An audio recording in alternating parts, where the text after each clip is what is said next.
Welcome to the Dowden Podcast. I'm your host, the official CRG, and today I want to talk about the rise between human and organ trafficking throughout the world, and how these black market surgeons are making millions of dollars through these secret organizations. But before we get started, make sure to leave a like and subscribe down below. That way you don't miss any weekly episodes and posts. You can find video of this episode strictly on YouTube, but the audio everywhere else. Now, before we get into this topic, I do want to say viewer discretion is advised because some things we will talk about will be a little gruesome or too much for people. So if you are not 18 years or older, please click off and listen or watch to one of our past episodes. But with that said, human trafficking has been a crime that has been going on for centuries around the world, having it claim millions of lives with only a few arrests, making these organizations grow stronger as time goes on.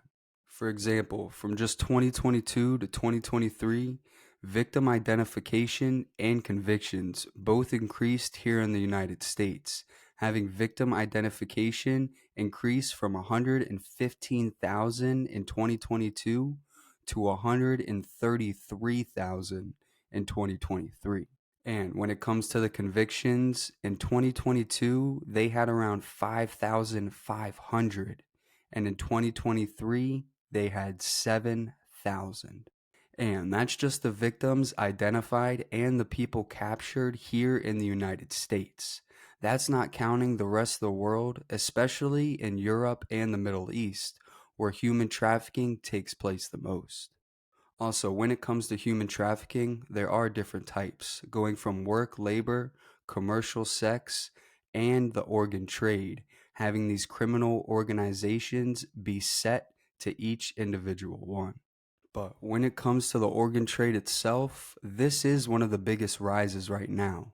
Because yes, there are 115,000 transplants done annually throughout the world, but that only meets 10% of the main world's demand, having a lot of these patients turn to the black market because when you are looking for a kidney or liver, more than likely you are on a 8 to 10 year long waiting list.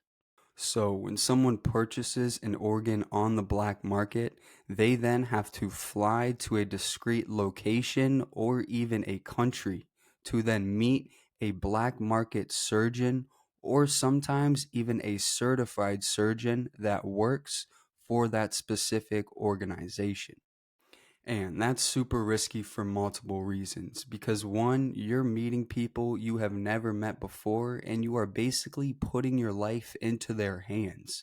And there has been multiple situations where these people meet up with these organizations and they get robbed, kidnapped, or even worse. Because mind you, they are a criminal organization and everything is unpredictable. Also, when it comes to the procedure itself, it's not like you're going to go to a super nice hospital and get really good medication.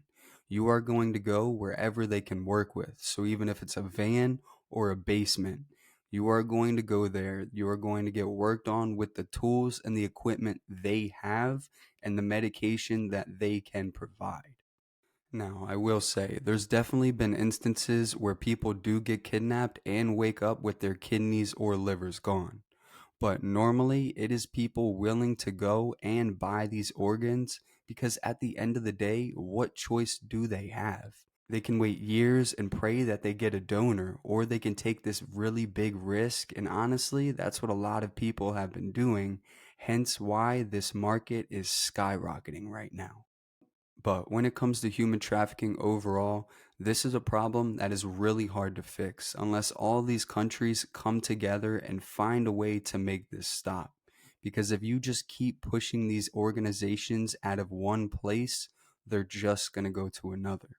And these super big organizations have already made billions of dollars, not only making them stronger from a security standpoint, but also an organizational one because they've been around for so long. But with that said, today's quote is by Pope Francis. He once said, "Human trafficking is a crime against humanity. We must unite our efforts to free victims and stop this crime that's become ever more aggressive, that threatens not just individuals, but the foundational values of society. I appreciate you tuning in. You can follow us on YouTube, Spotify, and Apple Podcasts. And this is the Dowden Podcasts.